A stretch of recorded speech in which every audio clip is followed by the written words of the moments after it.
Hi, everybody. So, I want to talk to you guys about the love that lasts.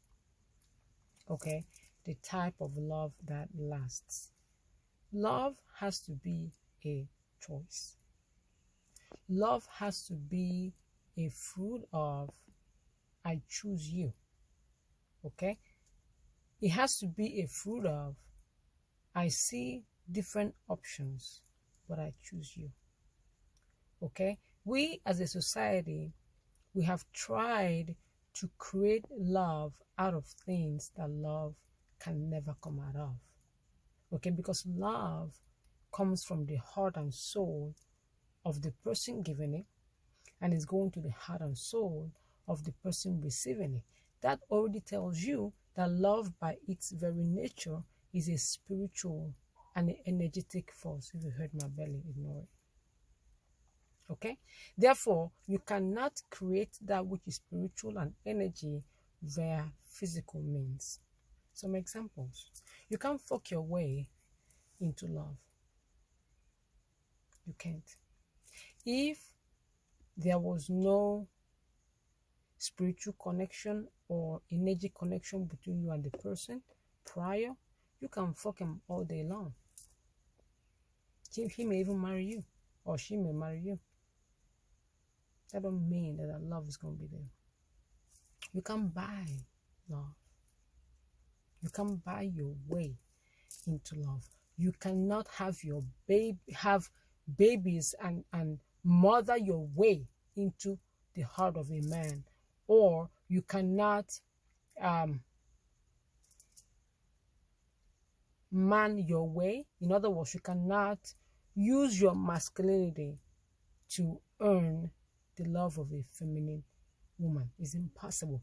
Another big one is you cannot marry your way into love. Do you know how many people are married today that are miserable?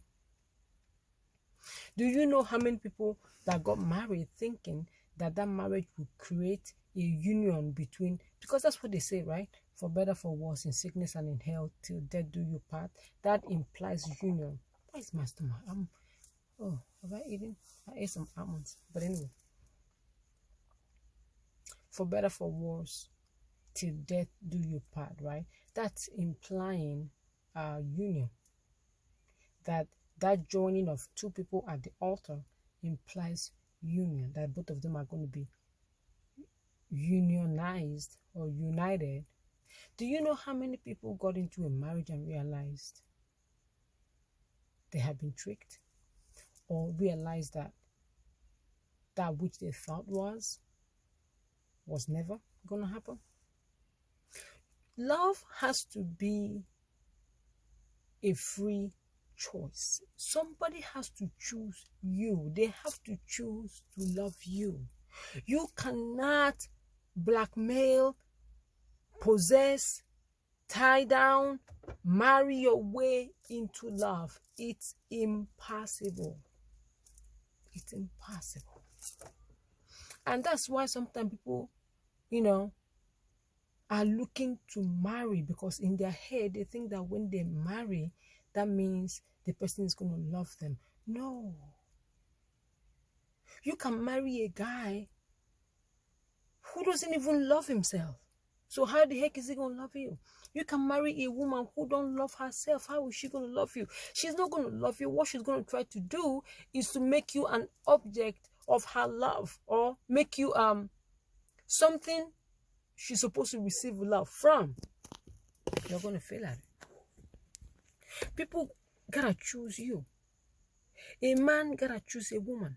If he didn't choose you, if he doesn't say, I see you over there, you are cute, and under normal circumstances, I would love to tap that ass, but you know what? What I got is better. You know what? Nah, I'll pass. A man gotta choose you. Because if a man does not have the choice of choosing to love you, right, then he doesn't love you. Because love has to be a choice. Love has to be a choice. That's how you build a love that lasts. Because first of all, both parties have to choose each other. That is why I really think that marriage, the way the society designed it, they made us think that marriage would give us that which we are looking for, which is unity. But actually, marriage, what's the word I'm thinking? Strangulates, kills unity. Because what happens? Once two people get married, both of them then assume unity. Okay? And so what happens is the woman assumes certain behaviors and certain things that the man ought to do or not do. The man makes the same assumption to the woman. Both of them are no longer free. They're no longer free individuals. They've become man and wife.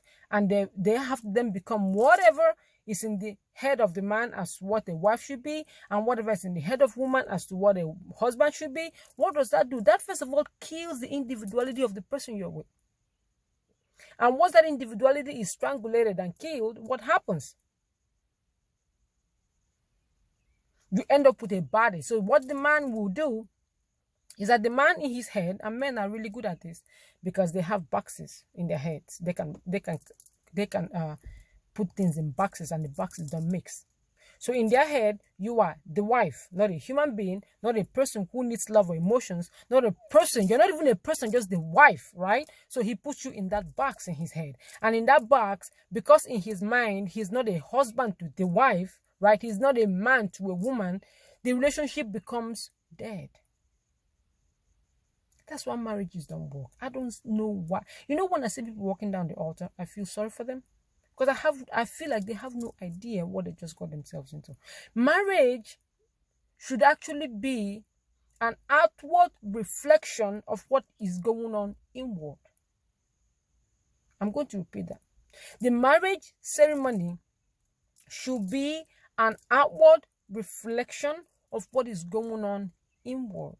Because if your marriage ceremony does not reflect what has already occurred within, you're wasting your time. And usually when what occurs within has occurred, if you guys are spiritually united, in other words, if you guys have a spiritual marriage, and if your souls have become one, not through sex, because you don't got to have sex for two to become one. You ain't got to do that. Sex is also a reflection, because look at it. When a man's penis is in a woman, they're united, right? In that moment, they are one. Right? But if that uniting or that connection is physical, when the man pulls out, there's nothing there. That connection ends. But if a man's soul unites with a woman's soul, right, that connection can never end. Never. And I'm not talking about soul ties. I'm not talking about none of that. I'm talking about the union of souls.